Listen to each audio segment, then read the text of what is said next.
CM Sukhu के 5 सलाहकार हैं। उन लोगों ने अब तक सीएम को क्या क्या सलाहें दी, उनकी योग्यता क्या है, उनका वेतन कितना है, कितना रुपए उन पर खर्च होता है। तो ये बहुत इंटरेस्टिंग सवाल आशीष शर्मा बीजेपी के विधायक और सुधीर शर्मा ने सरकार से पूछा विधानसभा सत्र के दौरान।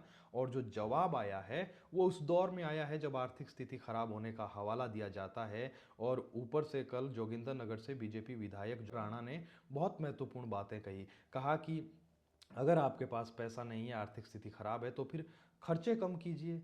जरूरी नहीं है आप 60-60 लाख रुपए की गाड़ी में घूमिए, फॉर्चूनर में। सस्ती गाड़ी में घूमिए। हो सकता था ये कि बोलेरो में घूमते, लेकिन गड्ढे बहुत हैं सड़कों पर। और जो 50-60 लाख रुपए की गाड़ी है, फॉर्चूनर है, वो गड्ढों पर उछलती कम है, पता नहीं चलता है छुटमुट गड्ढों का। तो खैर, प्रकाश राणा ने कहा कि मैं 1 रुपया तनख्वाह लूंगा और मुझे सही नहीं लग रहा है कि हिमाचल के जो सरकार है वो कर्जा ले रही है और हमें तब जाकर तनख्वाह मिल रही है। बहुत उनके इस फैसले की तारीफ भी हुई। खैर, ये जो खबर अभी मैं पढ़ रहा था तो बहुत रोचक सवाल है, और जो जवाब आए हैं वो तो बहुत ज़्यादा, आप जब सुनेंगे तो क्या ही कहेंगे। खैर, जवाब मुख्यमंत्री के कार्यालय से जुड़ा है, तो फिर जवाब मुख्यमंत्री ने दिया है। 5 सलाहकार हैं मुख्यमंत्री साहब के, 5 सलाहकार। और कौन कौन वो सलाहकार है, क्या क्या इन्हें मिलता है, वो अब आप आगे सुनेंगे। तो सबसे पहला नाम आता है सीएम सुक्खू के राजनीतिक सलाहकार का। सुनील शर्मा बिट्टू जी इनका नाम है। मासिक वेतन है 2.5 लाख रुपए के करीब। और अन्य सुविधाएं भी इनको मिलती है। मेडिकल रिवर्समेंट मिलता है, यात्रा भत्ता मिलता है, दैनिक भत्ता मिलता है, और एक वाहन उपलब्ध है इनके पास। सीएम के राजनीतिक सलाहकार हैं। 3 साल में 1 लाख रुपए के करीब जो है मेडिकल रिवर्समेंट ये ले चुके हैं। दूसरा नाम है मीडिया सलाहकार नरेश चौहान का, जिन्हें अक्सर आपने प्रेस वार्ता करते हुए भी देखा होगा।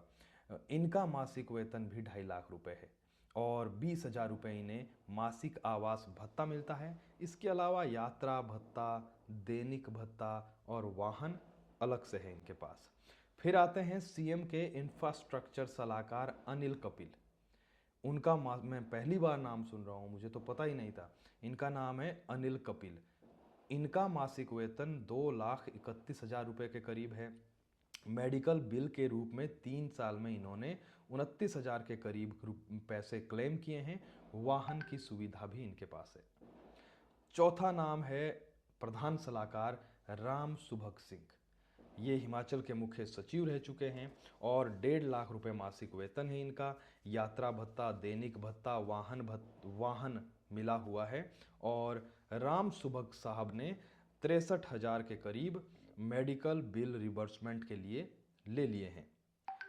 पांचवा नाम है, आपने जो देखा होगा, उनकी खबर भी चली थी उस वक्त जब उन्होंने कहा मैं सैलरी नहीं लूंगा, सीएम के आईटी सलाहकार गोकुल बुटेल। इन्होंने कहा था कि 1 ही रुपया में तनख्वाह लूंगा, मासिक वेतन ले रहे हैं। लेकिन जो सलाहकार है उनमें गोकुल बुटेल जो 1 रुपया ले रहे हैं, बेशक 1 रुपया वो सैलरी ले रहे हैं, लेकिन चंडीगढ़, स्पेन, बार्सिलोना के वो दौरे पर गए तो वहां पर 8,92,000 रुपये उन्होंने खर्च किए। और ये खर्च HP society for promotion of IT and e governance की तरफ से किया गया, यानी कि उन्होंने अपनी जेब से नहीं किया। जो दूसरे सलाहकार है राजनीतिक सलाहकार सुनील बिट्टू, वो प्रदेश के विभिन्न स्थानों के अलावा चंडीगढ़ गए, दिल्ली गए, गुवाहाटी गए, इम्फाल गए, कालीकट गए, और इन दौरों पर 8,22,000 रुपये खर्च किए उन्होंने।